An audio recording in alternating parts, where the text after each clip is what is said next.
پہلے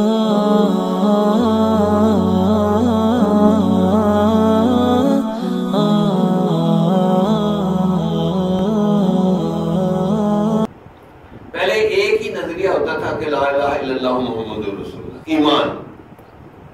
اب ایمان والے نظریے کو ختم کرنے کے لیے یا اس کو نیچے دبانے کے لیے ہم نے نئے نئے نظریات نکالے۔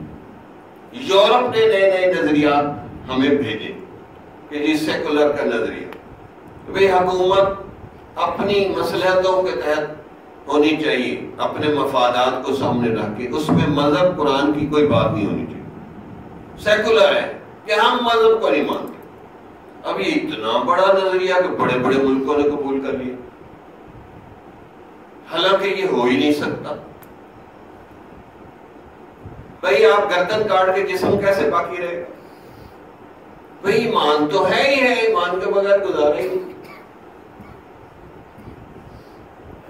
اچھا جو کہتے ہیں ہم سیکولر ہیں مسلمان، ان کو بھی نہیں پتا کہ ہم کیا کہہ رہے ہیں، ویسے ہی کہہ دیتے ہیں کہ ہم سیکولر۔ اگر کہے بھئی قرآن کا انکار ہے، نہیں نہیں قرآن کو تو مانتے۔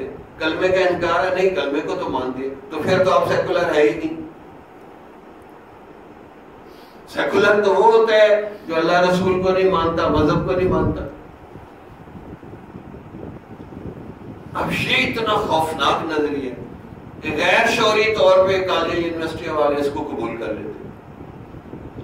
اسی طرح بے حیائی کا نظریہ کہ جی کو ایجوکیشن ہونی چاہیے، خرچے زیادہ ہوتے ہیں، یہ وہ لڑکے اکٹھے بیٹھ کے پڑھیں۔